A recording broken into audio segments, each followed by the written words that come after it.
For me, it was never really a question. I never had a moment of saying, okay, it would be better to not be a Christian and just be gay.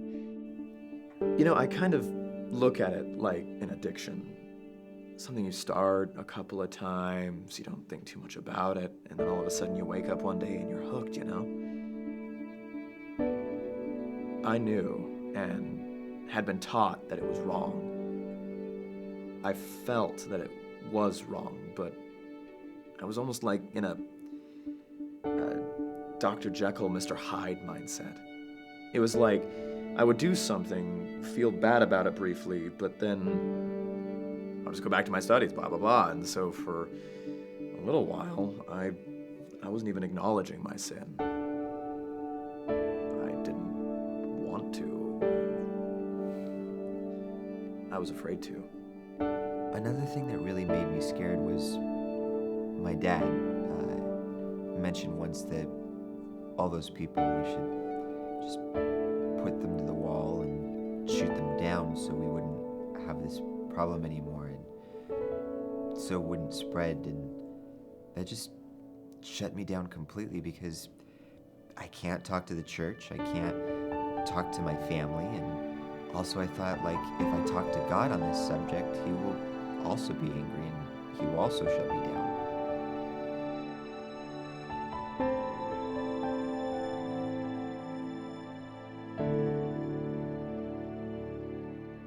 In my senior year, I dated 7 girls.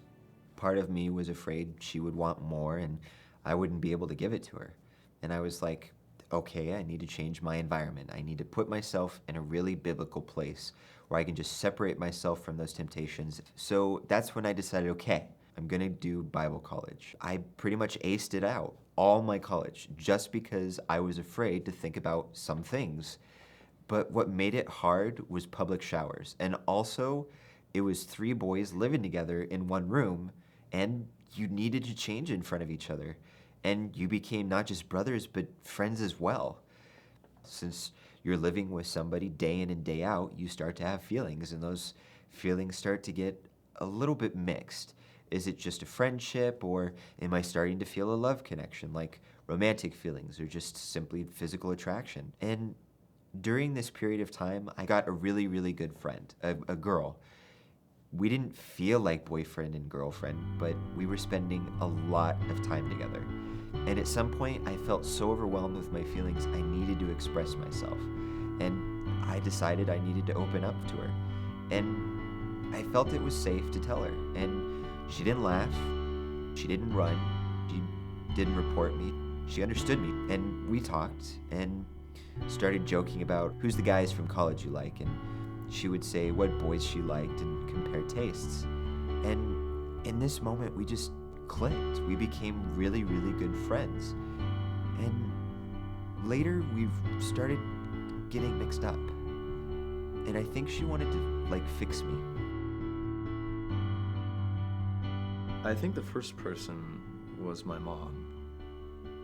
She was in her room doing something or other, and I just went in and flopped on the bed and was talking to her, and I just broke down crying.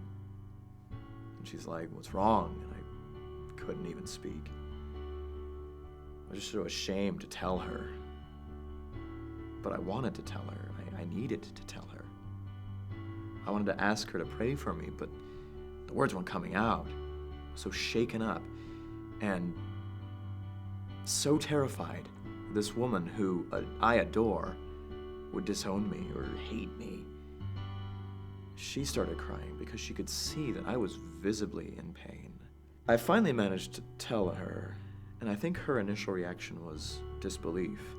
At first, she was like, "Oh, you're just saying that because you don't have a girlfriend or something. That doesn't mean you're gay. You'll find the right one." I'm like, "No, I'm not stupid, Mom." And she started crying again. And I asked her, "Do you hate me?"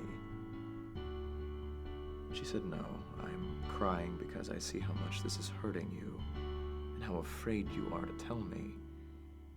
And she said, "I feel like I've failed.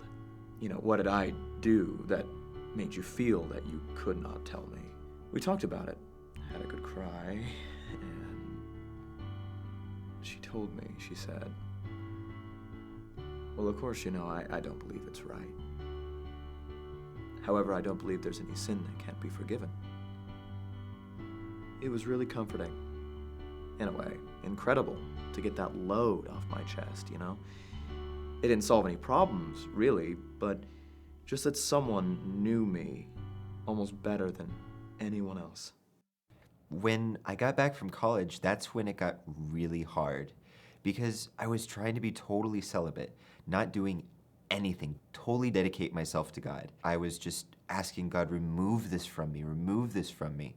I remember we had a sermon in the church about how if your eye tempts you, you just remove it because it's better to go to heaven with one eye than go to hell with both eyes. So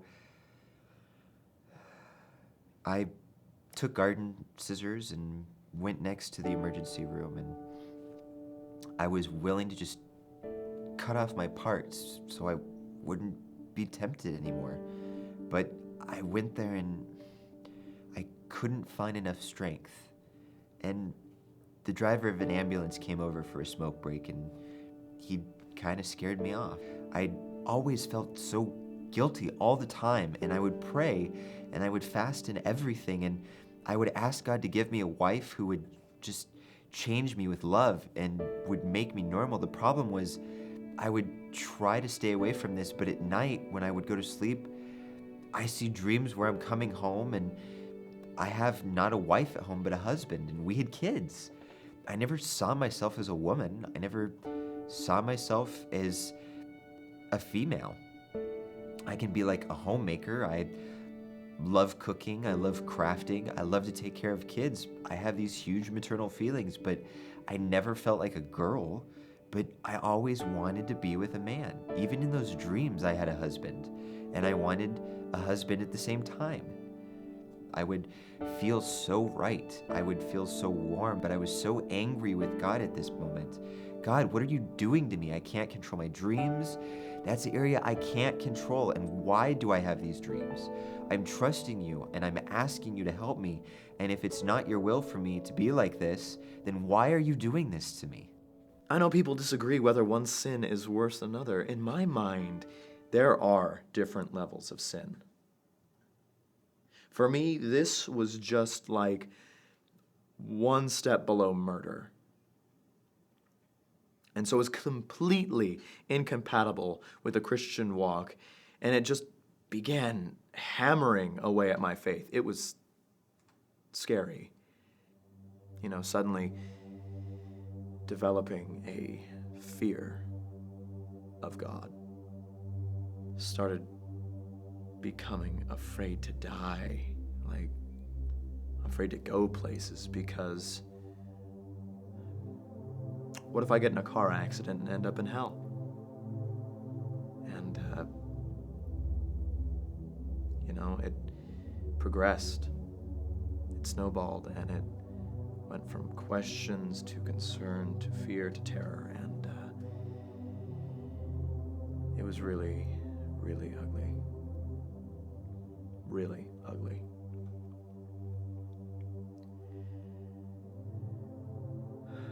I started having suicidal thoughts.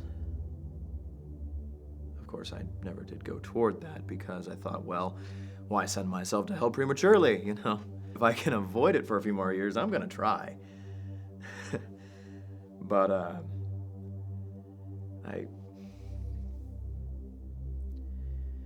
I kind of self-exiled myself from the church and from God. I quit praying because I didn't feel worthy of even praying to God. I felt like a liar. I stopped going to church because I felt like I was a liar. And my desire to go started fading. I didn't want to read the Bible. I didn't want to pray. And I got tired of asking for forgiveness for it. Not because I thought, this isn't wrong, God. It was more because I was praying for forgiveness about it so often. I felt like, what's the point of asking for forgiveness again? Because I'm just gonna do it again. was almost like mocking God. And I was afraid to talk to anyone about it or be counseled about it. Because in the church in which I was raised, there was no one who would have understood it. No one would have wanted to help. You know, I would have been immediately outcast. So I kind of shunned myself because I felt I was poisoning the church. I got an email from a girl who was looking for a church in my city for one of her relatives. And I just started talking with her, and I felt so good talking to her, just like a really, really good friend. Pretty much like that friend who I had in college. I really liked how normal she was. Like, we could talk about anything. She called me a couple times, and we started talking in November, and close to May, her sister was planning to visit my hometown. And I was like, oh, why don't you come? We can finally meet face to face and I can show you around. And so she came at the end of May, and when I saw her, I felt really, really right. I felt like I had a romantic relationship towards her. And I wanted to spend time with her, and if she would be my wife, I think I would be happy with this. And she was there for 3 weeks. I proposed to her. And she came there with the hopes that I would propose to her because she liked me too. And we got engaged. But I tried to talk to her about my struggles, but I would try from far away, and she would make a joke really openly. She would state how she's a really anti-gay person, and that closed me out. We were married for 9 years. The first couple of years, it was really good. But later, like in the year after we got pregnant the second time, something changed. I couldn't explain what, but I started to feel like I was bothering her. And I couldn't explain this. I thought maybe because I got unemployed, I was unemployed for 9 months, I got a little bit moody and depressed. And I thought that maybe it was a lack of masculinity. We became like roommates who have kids, and that's when I started to feel driven back to the homosexuality. Even during those years we were married, I still would, once in a while, look at gay websites, but I would feel guilty after. I didn't know what was going on, and later I started feeling like I had a need to be loved and cared for, and to have closeness. When I started to put up notes on the internet to look for hookups, I wanted closeness, and I knew I wanted closeness to a man. So I had a couple guys who I would meet. I even became more paranoid that she would find out, people would find out, our family would fall apart, and I didn't know what to do. Until in April, I met a guy that I just clicked with. I didn't just feel a physical attraction, but I felt an emotional connection. Partly maybe because he was also Christian. Partly because I liked his type, the masculinity and such. I met with him, and a couple months earlier, I had thought, maybe I've never felt love. Maybe I don't know what love is. And in this moment, I knew I was falling in love. I love his smile and his face, his jokes, his presence. It's like everything. I felt safe. I felt right. I thought, oh my gosh, what am I doing? I'm lying to myself, cutting myself off, and at the same time, what am I gonna do? I can't just break my family, leave my wife for him, and he never asked me to leave. I feel so wrong, this person. I wanted to be with him, not with her, and I don't feel anything with her. And we went on a family vacation in August, and I had a really open talk with her, and I said, I feel respect to you, I feel friendship, I don't know how I can be without you, but I don't feel love. And she said, I know, it's painful, but what should we do? Should we go to counseling? But I didn't see a lot of desire to change things. Another day, she asked me a really straightforward question. She said, I started talking to my sister and my brother, They told me something I wasn't ready to accept. Have you ever done anything with guys? And I told her yes. And she said, what are we going to do? And she said, well, I need to tell you something. I wasn't faithful to you. I asked her what she meant, and I thought maybe it was one of those things that just happened. She said 6 years ago from when we had this talk, there was a guy at her work who started reaching out to her, and she just couldn't resist it. And I said, you want to tell me for the last 5-6 years you've been sleeping with another man? And she said yes. And in that moment, the funny thing is I felt relief. That was like inside saying thank you. Thank you, because I wouldn't have to be the worst person to break the family. And I said, you understand we can't be together after this. I told you about me, and if you had come to me after this happened the first time and said I'm sorry, I would forgive you and we would try to fix this. Right now I understand why you were annoyed with me, why you wouldn't talk with me, why you didn't want to have closeness with me, because you have somebody else, and you understand I don't want to blame you, but because of this, I started looking for love on the side. If you'd come to me right away, we would have worked with this. We would have tried to fix this. And she was like, I didn't want to lose you. And I told her we need to find out what we're going to do now. That evening, we talked a little bit. She was like, okay, what are we going to do with the kids? What are we going to tell them? And I said, I'm not going to tell them anything big, just divorce. We're going to find the time, and I'm going to be a good father, and I'm going to put my time into them and everything. And she was fine.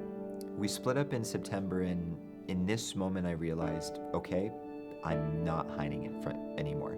I'm not hiding from anyone. I've stopped lying to myself, people around me, and to God. And I feel free. I feel loved. I feel respected. I'm still going to church and reading the Bible and doing what I'm doing. I still hear from God. When I pray, I hear from Him. I don't feel like I'm an abomination. I have peace in my heart. I can pray and I can be myself with God without lying. It wasn't until I moved here, actually about a year and a half ago, when I met the pastor at the church I'm going to now, Randy. He just came up and introduced himself to me and my boyfriend once. He's like, I just felt like God was pointing you guys out to me and that I needed to come talk to you. He and another guy would come to service, and they would worship passionately. And I would notice them just worshiping passionately. I thought, okay, these are guys that I just want to spend some time with, and I just want to get to know them and hear their story. And I thought, you know what, I really need to reach out to this young man, and I just need to get to know him. And so it was just a simple invite, hey, what are you doing later this evening? And he took us out to frozen yogurt, and we just started talking and everything. We kept meeting up, and he would pray for us. I told him I had a struggle. I didn't say what it was exactly, though I think he kind of had an idea. And I just wanted to let him know, hey, whatever it is, I mean, we're here for you. And I'm specifically here for you. I want to pray with you. I want to just learn about your life. And if there's any way that we can kind of reach out and help you as you go through life, we're just open to hearing that and being here for you in those moments. I gave him a lot of freedom. Gave him a lot of, I don't know, maybe grace is the right word, just to be himself and to feel free that when he was ready to have the conversation, I was ready to have it as well. Didn't try to pry, didn't try to push. He just seemed so understanding, compassionate, and loving, and patient. And finally, I got to a point where I was able to just tell him what was going on. And he didn't get mad. He didn't look disgusted. He didn't turn away and run or anything. He told me he heard from me. Whatever he was going to say, I was prepared to take it. And it wasn't going to overreact, wasn't gonna get weird on him. I'd already decided, you know what, whatever it is, we can work through this. And we can still be friends regardless of what it is. And he's very gracious and patient. He's never candy-coated it, you know. He's never said it's right or it's okay, but he's just been willing to, as he said, get his hands dirty. He said he'd rather get his hands dirty and help pull a Christian out of the mud than be disgusted and go and watch me drown in it. It's calmed me so much and made me think about, maybe I might not overcome this in this life, but maybe there is a chance I could have some amount of peace with God. And I kind of wish more people in the church were like that, because, well, you have two opposite extremes. the radical gay community who hate the church and they attack the church's values and say, you have to accept us, you have to accept gay marriage, blah, blah, blah. And that's not who I am. And then you've got the extreme end of the church, which is like, oh, y'all going to hell, y'all turn evil, I wouldn't touch you with a 20-foot pole kind of stuff. But the people who are losing out are the people who are in the middle, like me. People who are Christian, or at least I thought I was a Christian, and don't necessarily want to have this burden, don't necessarily want to be stuck with this. We're drowning, while the two extreme sides fight. We're the ones suffering and being forgotten because the extreme end of the church just assumes we're all like the rest, and then we get no support or help from the extreme gay community because they're like, oh, you're just a self-hating loser. You just need to let it go and abandon it and just realize you're gay, and you can march in a gay parade and hate the church, and the church is bad for you, blah, blah. And I can't do that either. So, it's like two people on two sides of a swimming pool. They see someone drowning in the middle, and no one's reaching in to help them. And I just wish some people in the church, like Randy, would be more willing to say, you know what, while these people are fighting, we're going to try and reach in and try to help these people who are drowning.